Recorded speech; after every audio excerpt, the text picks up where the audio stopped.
Welcome to the Falmouth Chamber of Commerce. The Falmouth Chamber is dedicated to working on behalf of our members to make Falmouth a better place to live, work, and conduct business. We are committed to developing the economic, cultural, educational, and civic interests of our community and welcome the support from all organizations to achieve our combined goals. Whether you call Falmouth home, are a summer resident, or a visitor, we hope you take advantage of all that the Chamber has to offer.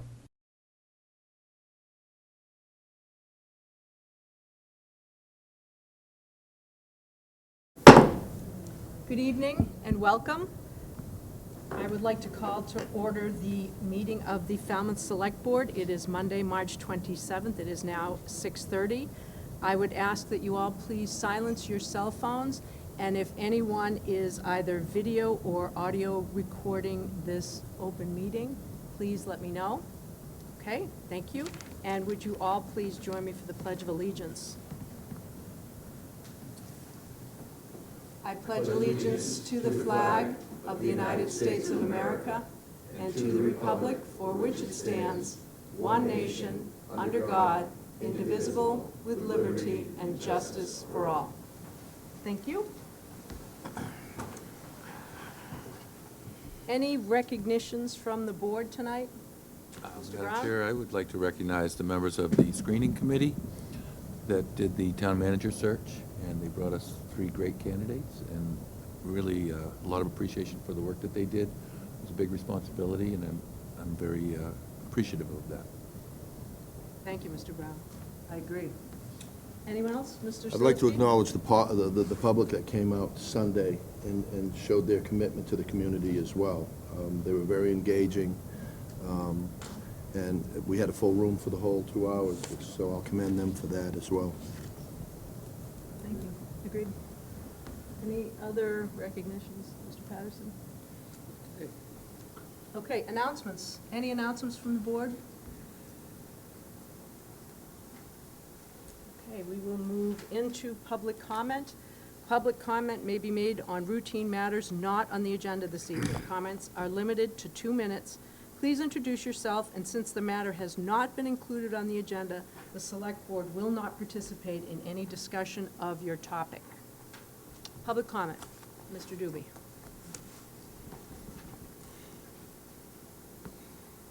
Richard Doobie, Blacksmith Shop Road. Several weeks ago, I appeared before you and provided you with a spreadsheet concerning the resale of the 21 surplus rifles turned in by the Falmouth Police Department. To my knowledge, it was the first such accounting of this matter. Subsequent to that Select Board meeting, I was interviewed by the Falmouth Enterprise, and an article ran concerning these weapons and the lack of tracking of their resale. In that article, Mr. Johnson Staub was quoted as saying, quote, that Powderhorn has not responded to his multiple attempts to get information on the rifles.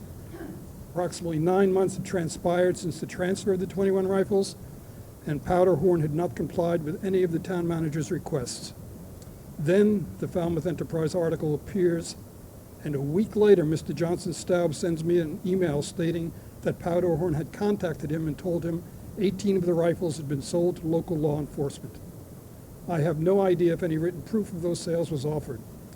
The 3 short-barreled rifles, SBRs, were still awaiting federal paperwork. They're covered under the National Firearms Act. Now I have discovered that Powderhorn is at the top of the list of the vendors to sell the Falmouth Police Department their new shotguns. The same vendor who disrespected the acting town manager, disrespected the Select Board, and disrespected the citizens of Falmouth is now being considered for another town contract. Command officers of the Falmouth Police Department spoke here of, quote, excellent working relationship with Powderhorn. They may have one, but it doesn't carry through to our town government or our citizens. If I hadn't spoken out here, and if the Falmouth Enterprise didn't write that article, we probably never would have had a response from Powderhorn. Did Mr. Johnson Staub report his difficulty obtaining data from Powderhorn to the board? Did any members of the board question Mr. Johnson Staub on whether he followed up on this data? Town council has advised the board that they have a prime responsibility for the health, safety, and welfare of the town. This board has an obligation to the citizens of Falmouth, not to Powderhorn, not even to the Falmouth Police Department. Based on their performance, I would ask the the board to preclude, with cause, Powderhorn from being considered as a vendor for the new shotguns or any other town contract. Thank you. Thank you, Mr. Doobie. Yes, sir?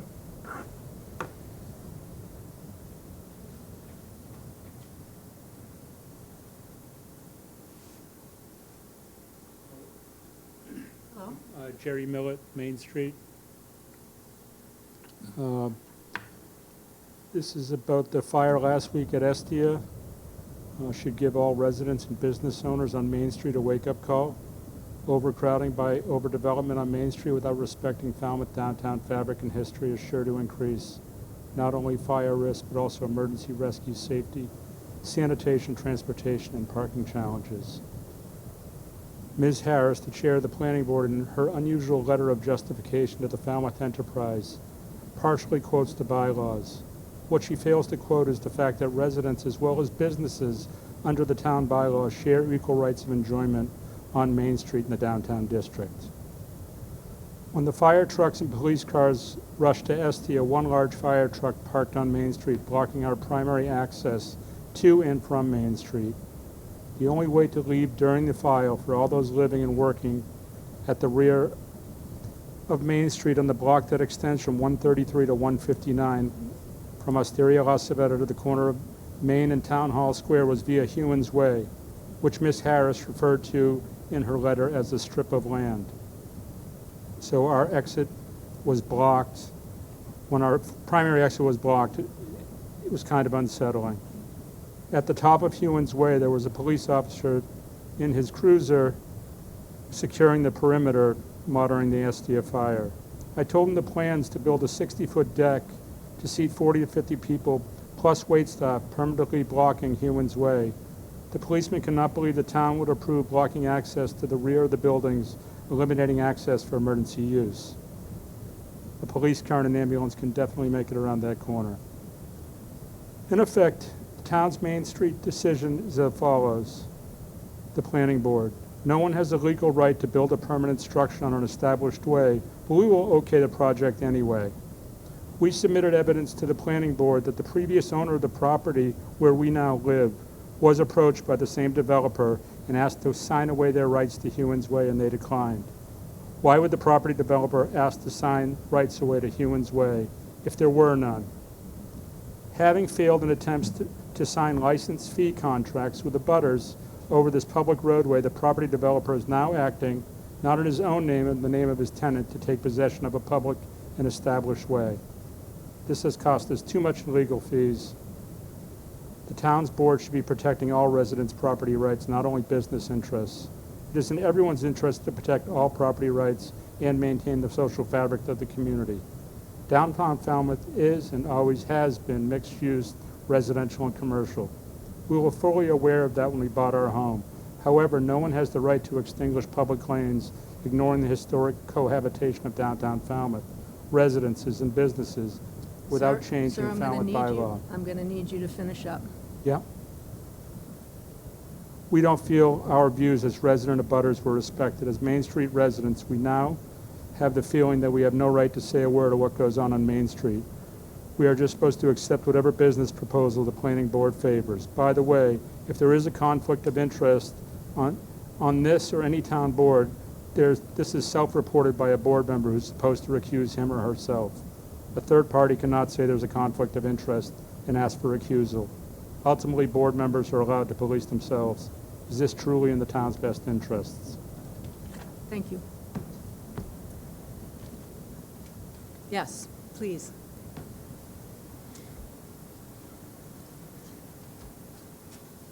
Joanne Treisman, 1 Triumph Street in Falmouth. Before I start, I just want to acknowledge the sadness of the 3 children and the 3 teachers who were killed today with assault rifles. Just need to say something. Okay, I have come here tonight to speak about and be in support of a job description for a diversity, equity, inclusion officer to include being responsive to community members. I spent 6 years on the Affirmative Action Committee.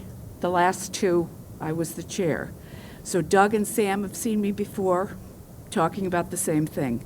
Our Affirmative Action Committee has no power to adjudicate when we receive a complaint about bias or discrimination. We can notify the Select Board, and then what? That is why the community needs an advocate and DEA officer who responds to needs of all citizens. Falmouth has social justice groups, and police can investigate hate crimes. Often there's a sense that what happens is just stupid behavior, but it's hurtful to our neighbors. The town HR director handles situations with employees. The DE officer could assist as a colleague whose focus would be education and prevention. This responsiveness to the community at large position would coordinate with the school system, which is fortunate in hiring Henry St. Julian. Imagine a town DE officer to respond to community issues. Thanks to Mr. Hoff, the enterprise letters to the editor tells us what's going on. We hear about acts of bias, like being accosted in a parking lot and told to go home to where you belong. They came from California. A dismembered black baby doll thrown in a yard, or swastikas on playground equipment. But then what happens? We can do better by hiring a DEI officer who supports our community and those who are marginalized. Kathleen Haynes from the Commission on Disability has worked for decades, and a DEI position would expand her efforts. Compare the DEI job description to the Beach Committee. When citizens complain about beach sand in Minot, the town manager responds to the citizens. So where does the Affirmative Action Committee refer someone with a complaint? That citizen also needs a response, what they would get from a townwide DEI officer. The Book of Falmouth on page 140, if you want to check it, relates the history of the town sewering. The state recommended creating a system early in the 1930s that was voted down repeatedly. When raw sewage ran down Catherine Lee Bates, Falmouth was threatened with legal action by the State Division of Water Pollution Control in 1971. A sewer resulted. So let's learn from our children's celebration of no guff and protect everyone in this community from guff. Thank you for listening. Thank you. Yes.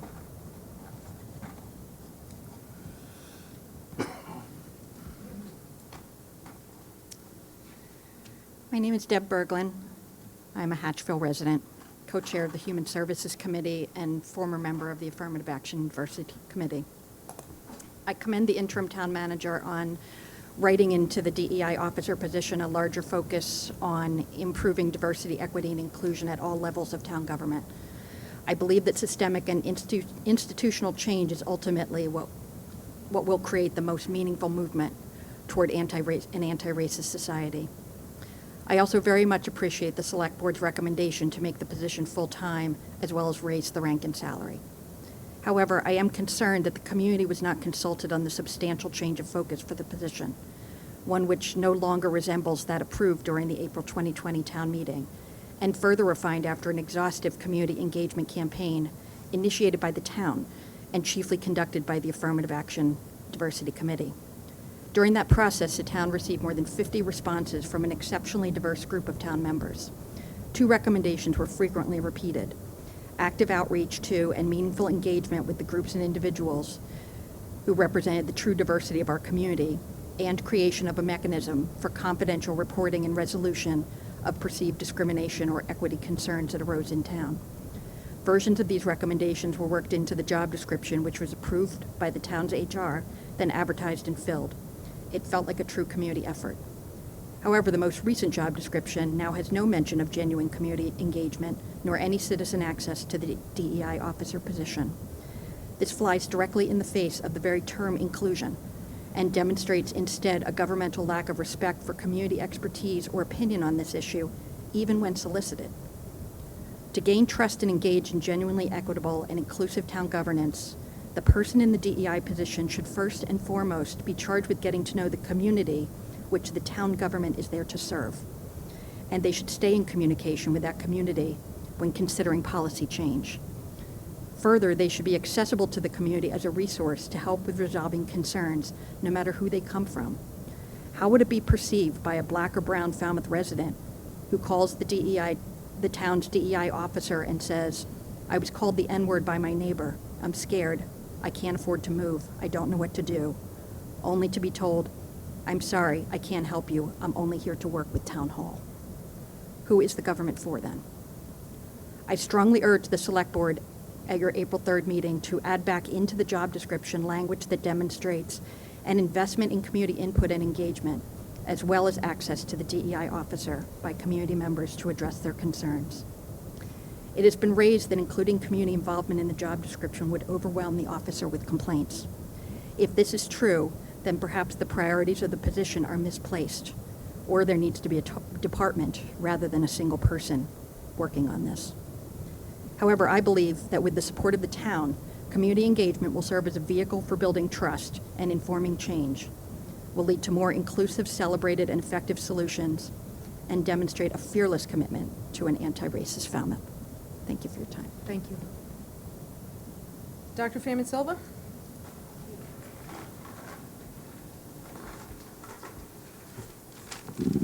I'm Sandra Famous Silva from Davis Road, and I also want to acknowledge the tragedy this morning and thank Mr. Doobie for the hard work he's done for so many months and years trying to get guns off our streets. I'm also following up on the two previous speakers, and I am urging the Select Board to look at the job description and revise it for the DEI, Diversity, Equity, Inclusion officer position. I was the maker of the motion back in 2000, in April 2000 at town meeting, that voted to adopt the DEI officer position and formalize hiring. And I believe that the position as currently described in the job description is not the job description that we envisioned when we passed it at town meeting. It is far too narrow. It does not acknowledge that we have more than 30,000 people living in Falmouth, and it really addresses the needs of about 350 of them who happen to work at Town Hall. I've taken the liberty to help you folks out. I know you work very hard, overwork, and are underpaid, so I have written a job description, edited a job description, and added in what I believe, and those of us who have signed this believe, are features that would truly make this a robust job description. I feel this person can be a multitasker. It won't be too onerous for the right person to fulfill the job description that we envision, one that not only works out of Town Hall to help educate, train, and raise the consciousness of our employees at Town Hall, but also, again, as the previous speakers mentioned, advocate for the whole community and make our community a safer, a more comfortable, and happier community for everyone who would like to be here. Thank you very much. Thank you.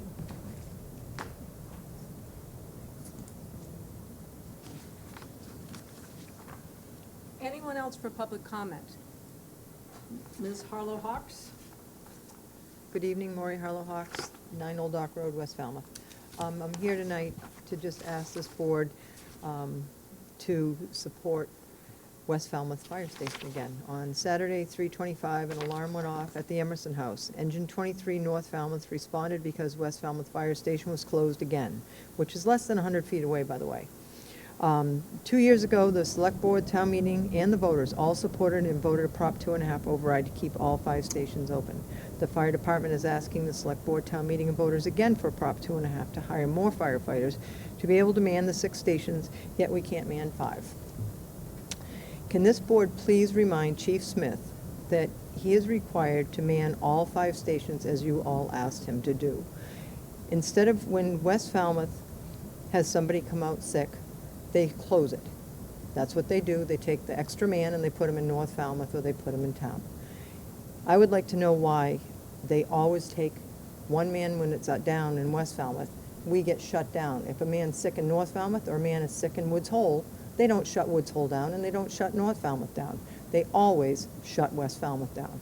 And I would really like this board to ask the chief if, when this happens, that they take a man out of Falmouth or East Falmouth and put him in West Falmouth, so we have all 5 stations manned and so that all the citizens of this town are covered, and we all support Hatchville being built and the firefighters to be paid well and to be able to staff the Sandwich Road Station. It's just, here we are asking for more money, and let's just staff the 5 we've got right now. And we'll support them, but please support the citizens of this town by having a firefighter in all the stations. Thank you. Thank you. Any other public comment? Okay, we will move on to our committee interviews. Our first interview, we're going to interview, vote, and appoint committee members. Commission on Substance Use. Rabbi Lieberman? Good evening, Elias Lieberman, Hatchville Road. Thank you for the opportunity to move forward my application to serve on the Commission on Substance Use. It's a subject which has impacted my congregation. I've had experience with members of my congregation with substance use disorder. It's a situation which has impacted my extended family. So it speaks to me, and I would relish the opportunity to work with and learn from fellow members of that commission. Thank you. Questions or comments from the board? I have a quick comment. I'm not sure I know one family in Falmouth that hasn't been touched by substance use disorder. Point well taken. Mr. Looking Zelinski? for a motion? I will take a motion. Madam Chair, I'd like to make the motion to appoint Rabbi Lieberman to an unexpired term and to the Substance Abuse Committee to an unexpired term ending 6/30/2023, or 2025. Second. Okay, I have a motion and a second. Any further discussion amongst the board? Hearing none. All those in favor? Aye. Thank you so much. For you're willing to serve. Okay. Economic Development and Industrial Corporation, EDIC. Colin Reed, welcome. Thank you very much, Madam Chair. My name is Colin Reed. I'm from Rogers Road. I've been a resident here for 7 years, and I look forward to giving back to the community that has given me so much. Great. Questions for Mr. Reed? Questions, I would say he's certainly qualified with this resume. Madam Chair? Yes. Just a comment, I've been serving as your delegate on the EDIC board, and I think Colin brings representation of the Woods Hole community to the EDIC board, and I think that makes him a particularly valuable asset, so really would welcome him on that board. Is that a motion, Thank you. Mr. Patterson? And that is a motion. I move that we approve Colin Reed to a term on the EDIC board ending June 30th of 2023. I'll second it. Okay, have a motion and a second. Any further discussion amongst the board? Mr. Brown? I just noticed you have an undergraduate degree in training in communications and public relations. I hope that serves you well in the EDIC. Thank you very much. Thank you. Okay, I have a motion and a second. Any further conversation amongst the board? Hearing none. All those in favor? Aye. Aye. Welcome, and thank you. Great, thank you very much. Congratulations, Colin. Okay, next up, we have a fee hearing, the fee for recycling at the waste management facility. As provided under Chapter 119 of the Code of Falmouth, a public hearing will be held in the Herman Room, Falmouth Public Library, 300 Main Street, on Monday, March 27, 2023, at 6:45 p.m. to establish and promulgate fees which are effective as of Monday, April 10, 2023, to be charged by the town departments and agencies except as provided by Massachusetts General Law, School Department, Planning Board, Library, Town Clerk, Town Treasurer, and Collector of Taxes. The proposed new fee is as follows. Department of Public Works Waste Management Facility, recycling $2.50 per 32-gallon barrel. Per order of Select Board, publication date Friday, March 17, 2023, Falmouth Enterprise. Thank you, Ms. Price. Mr. McConerty? Good evening, Peter McConerty, Director of Public Works. Yes, we're here tonight with the implementation of the mandatory recycling regulation that will be coming into effect on April 14th. Public Works as an option, we would like to open up a recycling containment area up for residents and others of Falmouth to be able to bring, as another option, to bring the recyclables up to our facilities. At this time, we do not have recycling at our facility. We do take trash at the facility. We do take waistband items, but we do not take standard recycling. So this will give another option for residents in Falmouth to be able to do that. The requirement would be there would have to be a Falmouth resident, and they would have to have a sticker for the waste management facility. With the implementation of this regulation coming in on April 14, we felt, Public Works felt that we could help work in that area to provide another option, with working with the Solid Waste Advisory Committee and working with the Board of Health on that. Tonight, I do have James Grady, our Highway Superintendent, if there's any questions on operations. What we are doing this year at the facility is we are opening up other areas at the facility to better be able to, for efficiency-wise, to be able to collect our recycling from curbside. So that's going to be a drop-off area up there this year. So we have a lot of big things going on at the waste management facility this year to be able to use the facility more efficiently. There's a lot of room up there. But this will provide, this will provide another option for I would imagine that there probably will not be a lot of residents up there because residents have curbside, but it provides an option for it. The $2.50 will cover hauling charges for recycling hauling, NOSIT disposal. It'll cover the transportation, and it will cover the cost for the receiving facility at the end. It will not. We went high because, to be truthful with Public Works, we really do not want, we have so much going on up there, we do not want the added material up there, but we thought as an option it would be good. It would be good for the town. So it does not cover the costs of our employees and our equipment. We're up there anyways, we're doing the work anyways, the equipment will be there on site, but it doesn't cover that extra cost, but it does cover the cost for our contractor to be able to haul, transport. Thank you. Questions from the board? Mr. Brown? I have one question. Can non-residents get town dump stickers? No. So my understanding, that is done through Town Hall. My understanding is there has to be a proof of license for Falmouth residency. So how would non-residents be able to use the recycling program? Are you going to waive that? It wouldn't be non-residents, it would be Falmouth residents. What we find sometimes it's through Town Hall, it wouldn't be through Public Works, but what we do find is if there's small businesses, they have a vehicle that's registered through their business in Falmouth, or they're a resident of Falmouth, and then they bring their materials up there. I've heard about that businesses are frustrated that they can't recycle because it's not a residence. And some of the businesses are smaller in Falmouth that do not require a large company to offer recycling.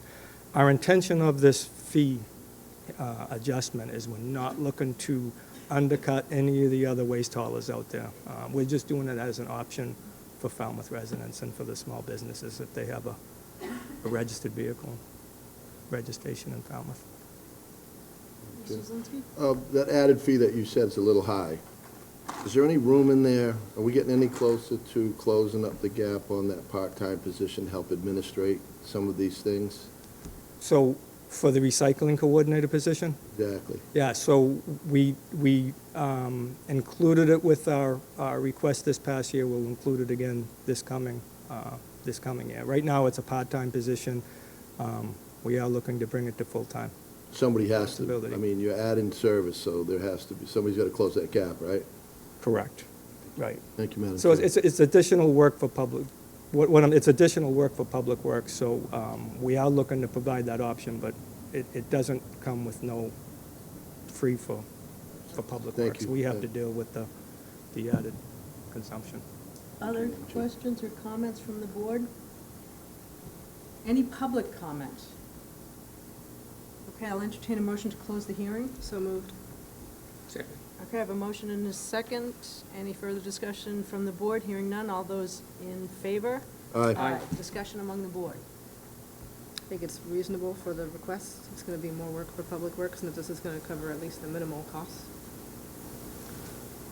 I would agree with that. I would also really think about that position going to full-time as we get closer and taking a look at our budget to see if we're able to support that. I think it's made a huge difference. Right. I happen to be the liaison to Oh, that's right. that committee, and time and time again, it will prove its importance in almost everything that they do. And this was just a great opportunity for me to ask that question on the record, Peter. Thank you. I have a question, Madam Chair. Yes, please, Mr. Patterson. I know there's a fair amount of trash that's thrown out in our beaches, and some of that could be recycled, I assume. Could this be included in that process as well? Because it might be a nice source of calling out the recyclables from our general refuse. So what we find out with the recycling and the trash at the beaches is it's commingled, so it's usually it's contaminated. So once it's contaminated recycling, it all has to go in the trash. So one other thing that we need to be careful of Can at I, public. hold on one second. If we're going to have more conversation, I need to reopen the hearing. Madam Chair, I make a motion to reopen. Second. Okay, I have a motion and a second to reopen the hearing. Any discussion amongst the board? Hearing none. All those in favor? Aye. Thank you. So what a concern for Public Works and also for the town is that when we bring recycling with trash in it up to Bourne or up to through our hall, or we bring our solid waste with recycling in it more than 5%, they randomly check trash. And usually in the summertime, they will check our beach trucks, and we do get a letter with it, and it's a small fine we do get with it, but we do get a letter with that each year. So we try to keep a cap on that, but it's very difficult on the beaches because basically everything they go into different containers, so it's hard to sort out. Mr. Brown? Just to follow up on that, then what do you do? If your trash has got recycling and your recycling's got trash, you just have to get used to paying the fine? Yeah, it's a minimal fine. It's $5, $10. I think that it's $5. It's not much, but it's a note and a record that Bourne sends us for the letter, and it goes to us. It goes into Boston, but with us, we looked at many different areas of how we'd be able to do recycling in the beaches, and it's hard. It doesn't work. Once it gets contaminated, it's considered trash. Right. But the trash and the recycling is what we're concerned about. If we had recycling barrels out there and they put the trash in the recycling. So. I understand the importance of keeping that stuff separated. So for many years, we did have recycling at the waste management facility years ago, 10 years ago or so. And what happened is with the curbside, with the cost of the curbside, we just felt that it was a redundant service. We didn't need to do the additional work. It was costing us additional funds. But with this mandatory regulation coming in, we thought it would be a good option to provide another option. Any other questions for Mr. McConerty? Now's your chance. Anyone? No. Okay, now I'll entertain a second motion to close the hearing. I already asked for public comment. Okay. He had his hand up. Do we have, oh, please, I didn't see you. He's the tallest guy in the room. It's the glasses. Alan Robinson, Chair of the Solid Waste Advisory Committee. We concur with Peter's recommendation or decision that you just really can't have separate recycling at the beaches. It just doesn't work. The committee has worked with the beach department and the beach committee and with DPW. And it's, as much as we would like to do it, there's always people who will put the wrong thing into the recycling. And it's not just Falmouth that this is a problem. It's really throughout the Cape and throughout the country. So, and we very much are supportive of the recycling being restored at the waste management facility. And it does provide an option for businesses. And with the mandatory recycling, it's a very important option, particularly for the small businesses that don't have a large quantity of recycling. And I might as well take this opportunity to say that on Wednesday, the Solid Waste Advisory Committee is hosting a public information session on the new mandatory recycling regulations along with the Department of Public Works right here at 9 o'clock, and we welcome the public to join us for that public information session, especially small business. 9 a.m.? 9 a.m. Okay. Thank you. Any other public comment on this hearing matter? Madam Chair, I move we close the hearing again. I'll second it again. Okay, I have a motion and a second to close the hearing. Any further comments amongst the board? Hearing none, all those in favor? Aye. Discussion among only the board. I'm certainly in favor. I would move approval. I'll second. Oh, I'll third Okay, it. I have a motion and a second to approve. Any further comment from the board? Hearing none, all those in favor? Aye. Thank you for your work. Thank you, Peter. Okay, our second hearing is an application for a new entertainment license and Sunday entertainment license, West Falmouth Library, 575 West Falmouth Highway, West Falmouth. Notice is hereby given under Chapter 140, Section 183A of the General Laws as amended by Chapter 299 of the Acts of 1926 and amendments thereto, that West Falmouth Library, located at 575 West Falmouth Highway, has applied for entertainment license and a Sunday entertainment license. A hearing will be held in the Select Board Meeting Room, Falmouth Town Hall, on Monday, March 27, 2023, at 6:45 PM. Is this how it was printed? Yes. Yeah, I think the hearing was advertised before the change in venue to the Herman Room. So the question is, do we move forward with the hearing? I don't think we can. I don't think we can. Continue it. It's been advertised, I think we continue it. We'll continue it until April 3rd. Okay, so I'll finish it. A hearing will be held in the Yes, Select Board Meeting Room, Falmouth Town Hall, on Monday, March 27, 2023, at 6:45 PM on the above application, per order of the Select Board. Publication date Friday, March 17th, 2023, Falmouth Enterprise. So, Madam Chair, can I, Yes, go ahead. was a move that we continue this until April 3rd, 2023? Do you understand why we have to continue it? Okay, it went into the paper, it was advertised for Falmouth Town Hall instead of the Herman Room. You read the paper. So we're going to continue it until April 3rd. Would you come back, please? Yes, and represent the applicant. But we should be back, in Town Hall for that one. We will be Today- back in today Town was- Hall, yes. And I apologize that we didn't I didn't catch do that. the correct place. Madam Chair, may I ask you a question, Yes. a point of order? Yes. Is this license, without this renewal, her business license, will it be interrupted by our mistake? Pardon? The library, it's not. I don't believe so. Well, I'm just It's- Yeah, it's for the West Falmouth Library, correct? I don't think it's going to interrupt between now and Monday. Okay. Well, Town Hall, yes, please.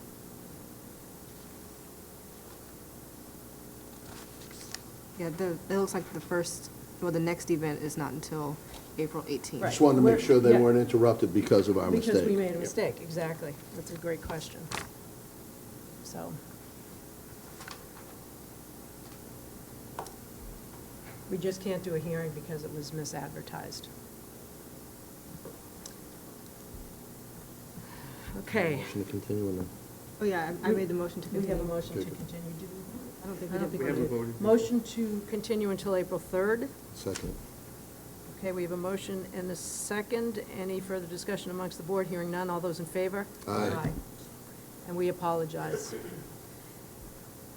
Okay, business, request for a variance to sign code 18432, off-premise signs, Commission on Disabilities Wellness Fair and Falmouth Community Blood Drive on April 22nd, 2023, at the Rec Center. And in your packets, you will have a list of places for the promotional signs, and you will see the size of these signs and a copy of what they look like. And Madam Chair, this is a recurring event.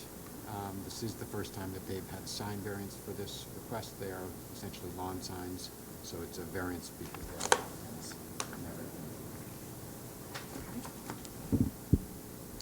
Any discussion amongst the board? Any concerns? It's fine. I'd move approval. Okay, we have a motion and a second to approve the request for the variance to the sign code. All those in favor? Aye. Aye. Okay. Second, we're going to discuss amongst the board the town manager candidates and what the next step in our process is. I will recuse myself. Thank you, Mr. Johnson-Staub. Madam Chair? Yes. When we were asked to actually review the applicants for the position before they were reduced to just 3 candidates. Let's wait until Mr. Johnson-Staub leaves, please, We're- Thank you. Go ahead. We were asked to drop by a town council's office and actually review them to see if there might be one or two that should be in the final group. I wrote up a series of characteristics for the position, and I just wanted to distribute these and ask that these become part of the record, that this was part of our deliberation and screening as characteristics, and so I just want to submit that, and you're all welcome to look at them. I don't think you're going to have any objection. But it was my way of me going through that 30-some different applications and saying, is there anybody that should be included based on the characteristics that I think is Okay, selected? so this is yours. This is mine, but I used it, and I think I'm passing it out for other people to look at it as we think about these 3 candidates and who we think will make the best town manager. So I want to submit it as part of the record. Thank you, and certainly if anybody on the board wants to add or edit in any way, shape, or form, if we're going to use this, please let me know. Absolutely. And by the way, I did ask our town town council, thank you, if she saw anything on here that would have been discriminatory in any way, to let me know, and she didn't get back to me. So she has a copy of this, so this was actually submitted way before we started interviewing Okay, candidates. maybe we should have it looked by town council and ask her to please respond. So thank you for telling us that. Just to clarify, is this just for our personal information for consideration? It is. It's just, you know. It's just a tool, basically. It's a tool to think about when you're reviewing the qualifications and characteristics of these various candidates. And, I have a degree from Johns Hopkins in organization management, and these are some of the things that came to mind that I should be thinking about as I was reviewing the candidates. So I'm sharing this really to help in our deliberation of what kind of a candidate would be really effective in managing our town. All right, thank you. Thank you, Mr. Patterson. So moving forward, as the board is aware, when we received the 3 finalists from the screening committee, I held the right to bring anyone else back in front of this committee if the board so chose. So my question at this point, every one of you has seen every single one of the applicants. We had 37 cover letters and resumes. They were received by the screening committee. The board looked at them.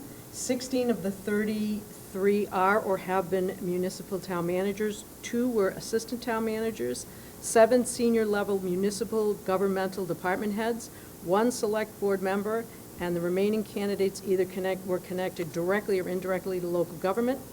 And the screening committee interviewed 10 of the 37 candidates that expressed interest in the position, and 2 of the 10 candidates interviewed were black males and 1 was a female. Let me add very clearly that Rick White personally reached out to 50 women in the Commonwealth to try to convince them to apply for this position in Falmouth. I think that's a very important point.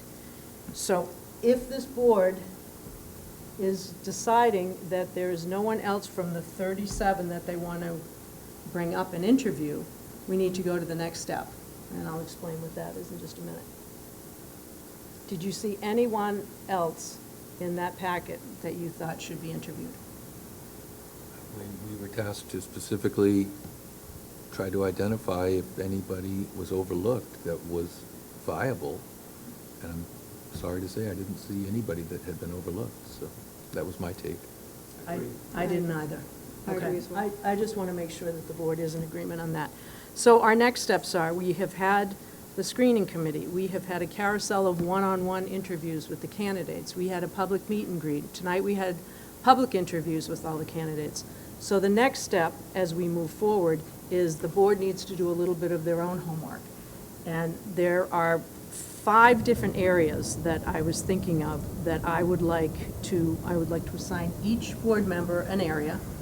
And I would like you to go on the websites. I would like you to see where the people worked and where they previously worked, and I would like you to make phone calls to check and ask pointed questions about the candidates. So, Mr. Zelinski, I would like you to look into public safety.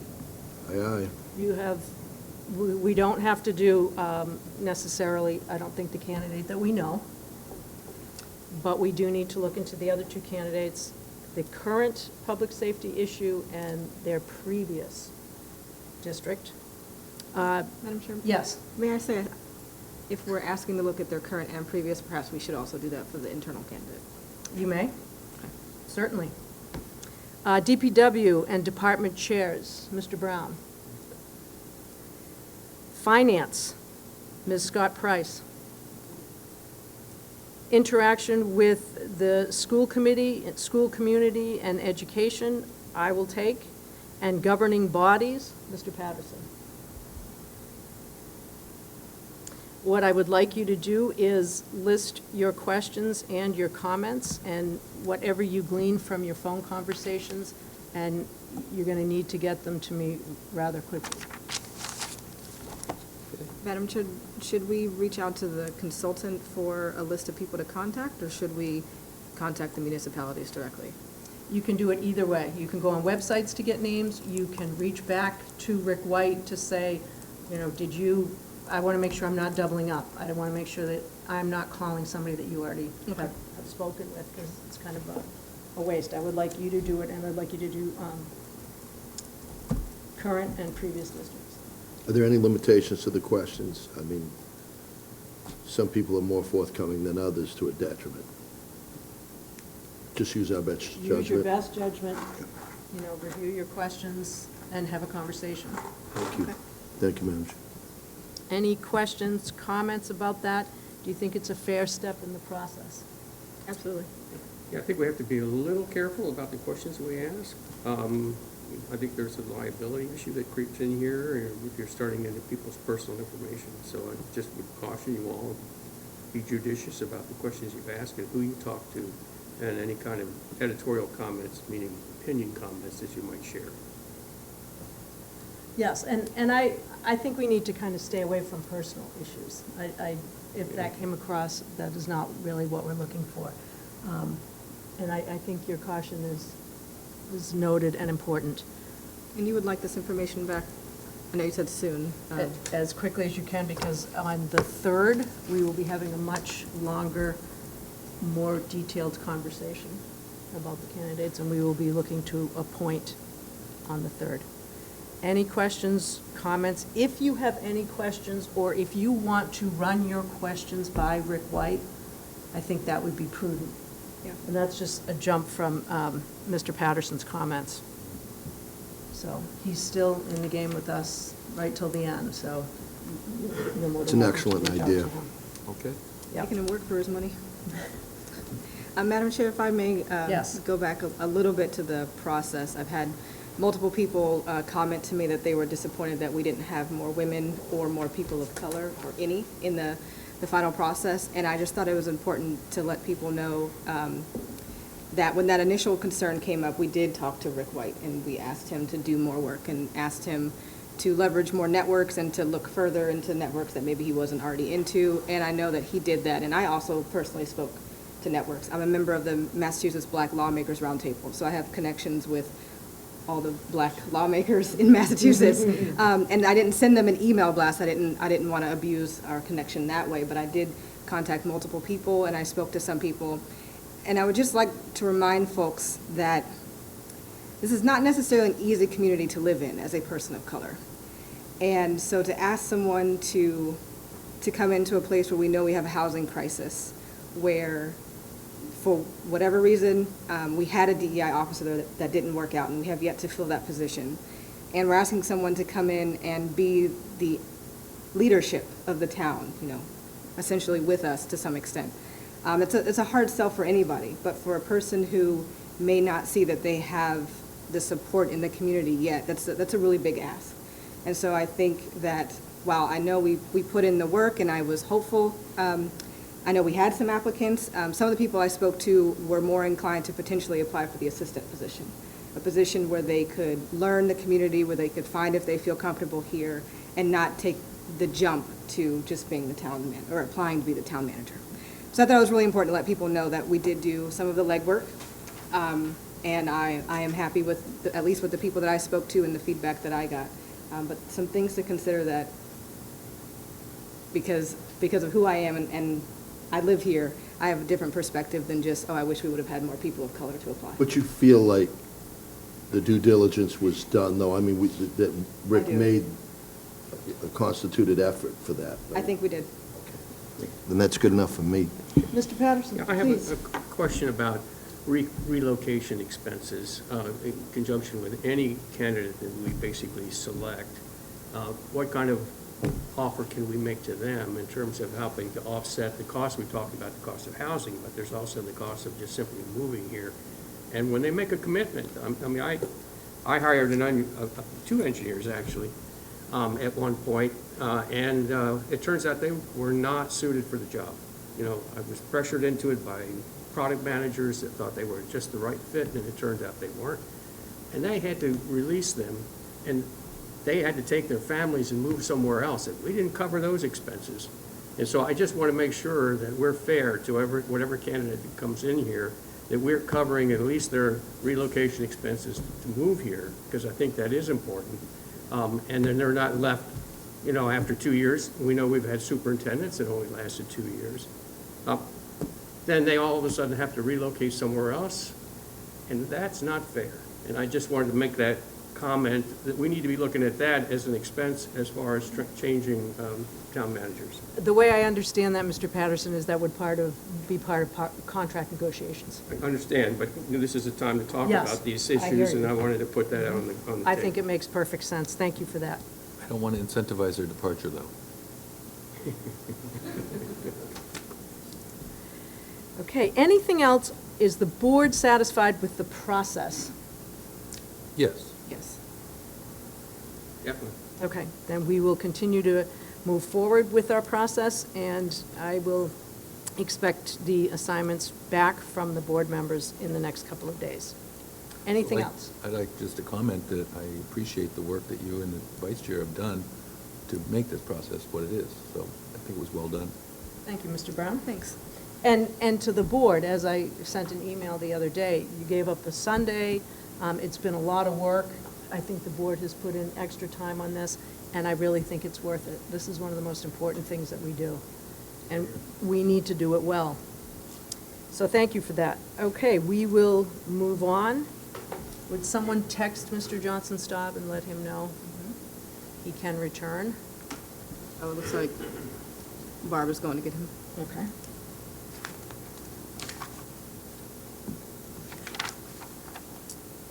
Okay, I'm going to start going through the consent agenda, and I'm just going to notify the board that under licenses, A, application for special one-day wine and malt liquor license, Slow No Wake Earth Day beach cleanup has been withdrawn. They ran into an issue with their sponsor, so if you want to hold any of the consent agenda items, please notify me as the chair, and I will read them. Approve a change of date of approved special one-day wine and malt liquor license, West Falmouth Library, 575 West Falmouth Highway, West Falmouth, Tuesday, 4/18/23. Previously approved for Wednesday, 3/15/23, from 6 to 7:30 p.m. Vote to opt in to early voting in person for May 16th annual town election. Madam Chair, I think I need to hold that one, or we need to hold that one to read the recommended motion. Thank you. And we do have it in writing. Okay. Approve request to withdraw up to $14,000 from the Monduano gift account to finish funding the construction of 5 parking attendant booths as discussed on December 5th, 2020, using the updated design by Jill Neubauer Architects, Inc. Approve request to spend over $500 from the Fire Rescue Department donation account for the purchase of CPR mannequins and parts for the free CPR certification program at the Falmouth Fire and Rescue Department.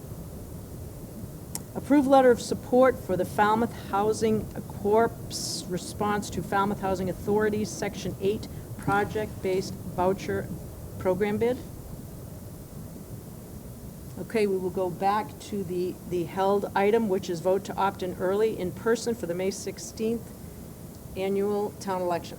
Madam Chair, I move that the town vote to opt into early voting in person for the May 16th annual town election. Said voting to be held Saturday, May 6th, and Monday, May 8th through Friday, May 12th, from 10 a.m. to 2 p.m. at Town Hall.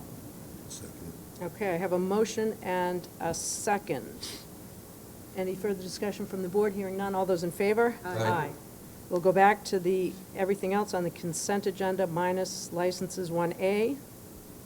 I move the consent agenda. Second? Okay, I have a motion and a second. Any further conversation amongst the board? Hearing none. All those in favor? Aye. Okay, we will move on to the town manager's supplemental report. Madam Chair, we have minutes. Oh, we do have minutes. Yes, we do. Mr. Patterson, Ms. Scott Price. Well, I reviewed them both, and I found them to basically be substantially correct, and nothing that stood out as anything that might change the meaning of the minutes as recorded. So I would move approval I would second. we'll start one at a time, of the minutes of Monday, November 21st, 2022. Second. Okay, I have a motion and a second to approve the minutes of November 21, 2022. Any further discussion amongst the board? Hearing none. All those in favor? Aye. And then I would be happy to move approval of the meeting minutes of Monday, March 13th, 2023. Second. Okay, I have a motion and a second to approve the minutes of the meeting March 13th, 2023. Any further discussion amongst the board? Hearing none. All those in favor? Aye. Thank you for your work on those. Does this bring us up to date? I'm thinking we must be getting close to catching up on our past minutes. We had one from 2022. Yeah, we're getting there. We do have some older ones that are still due, but we're getting there. Okay. Okay, and I will turn this over to Mr. Johnson-Staub for his supplemental report. Thank you, Madam Chair. I do have two updates on firearms, surplus firearms. So the first is disposition of the surplus AR-15 rifles. It was referenced earlier tonight, and I would like to confirm that I do have written confirmation from Powderhorn that they did sell and transfer. There were 21 surplus rifles that were traded in by the town, of which 18 have been traded in sold and transferred to local law enforcement officers. The remaining 3 of the 21 were short barrel rifles, and the Powderhorn reports that they are awaiting federal paperwork in order to complete those transactions. So I believe the delay was, the initial request was to get a written confirmation when all of the firearms were sold. That is still not the case. However, they did provide this interim update at my request. So pleased to confirm that they have honored the agreement. And that brings me to the current replacement of police department shotguns. So the police department received funding to purchase 33 new shotguns. The department presently has 29, which are being replaced. Under the surplus firearms disposition policy that this board adopted, the town manager is authorized to destroy surplus firearms or dispose of them in a manner that assures the firearms will be resold to individuals who are qualified to purchase them. There is a time-sensitive issue here. The police department has a reservation in late May for at a firing range to do their annual weapons certification. So I do need to make a decision very soon on purchasing these replacement shotguns. Otherwise, there'll be a whole year, essentially, because it's very difficult for them to get time on the firing range. That's a limited commodity. So the department is anxious to have the new shotguns purchased. There's a time for delivery, and then they need to be outfitted with different handles and scopes, so there's also an outfitting time that's required. So that being the case, We are still awaiting the results of an investigation by the Inspector General. They had some concerns raised by members of the Falmouth community about the firearms disposal policy that the board adopted. We don't have any idea what the timeline might be for finding the Inspector General. I did consult with Town Council, and she said we have good grounds to proceed with implementation of that policy.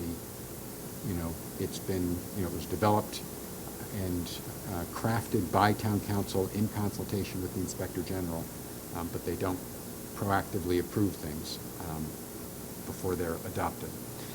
So that being the case, I looked carefully at what the best plan was for disposition of these 29 shotguns. 3 of them are short barrel shotguns, which meant they are much more highly regulated. It requires more than a standard firearms identification card to purchase a short barrel shotgun. And they do present more of a danger because of the wide spray of pellets, and the short barrel allows for close quarters use.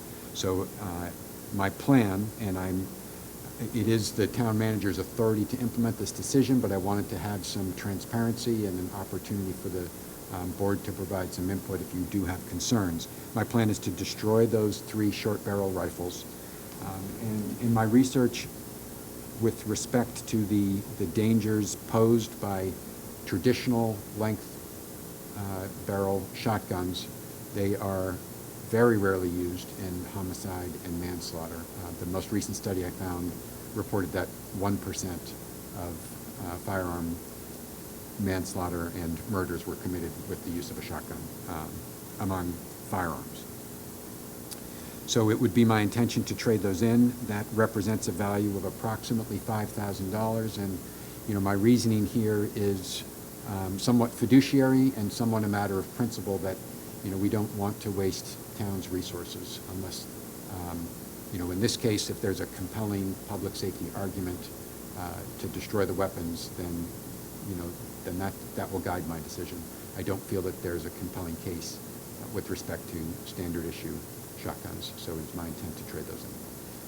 And again, if the board has concerns you want to relate to me either privately or this evening, I welcome that input. I do plan to, I would like to make a decision within the next day or two, so if you could get back to me sooner rather than later, that would be appreciated. Appropriate. Well, I mean, shotguns, standard shotguns are pretty readily available through gun stores. So I think your decision is well-founded and well-based. So it's not like we're dealing with a military-style weapon. This is a hunting weapon for the most part. It's actually used more in home defense than any kind of assault issues. Well, that may be the case. Yeah. So, and they're not restricted, other than the normal restrictions that anybody that has a class, an FID or a class card has, so. And I know we're not voting this because it's not our purview to vote it, but I certainly read this and reread this and would support your decision. I know you don't need it, I know we don't need to vote, but I would support the decision. Thank you, Madam Chair. I have just one other item on my supplemental report, and that is a brief update on the police chief selection process. The process is moving forward on schedule. We are in the process of narrowing the pool of candidates to 4 or 5, which will then be interviewed by a citizens advisory panel on April 14th. The citizen advisory panel will provide me with verbal feedback on the strengths and weaknesses of each candidate. These same 4 or 5 candidates will then undergo a full-day assessment center conducted by the consultant team on April 15th. A panel of 3 police chiefs will serve as evaluators for this assessment center, and I will be provided with a written evaluation of all candidates. I will then conduct a final interview with selected finalists. After a thorough background check is completed, I will select a candidate for appointment to be brought to the select board for approval. I believe the board is aware of your upcoming meetings, but just as a reminder, we do have a Saturday, April 1st workshop meeting to discuss certain selected policies, and we have a board training for that Saturday workshop meeting as well. and that's followed by a regular April 3rd Monday meeting, and then town meeting on April 10th. And then you have a brief respite and a regular board meeting Monday, April 12th. Sorry, Monday, April 24th. And that concludes my report. Thank you, Mr. Johnson-Staub. Anything else from the board? If not, I'll entertain a motion to adjourn. So moved. Second. Okay, I have a motion and a second to adjourn. Any discussion amongst the board? Hearing none, all those in favor? Aye. Thank you all again.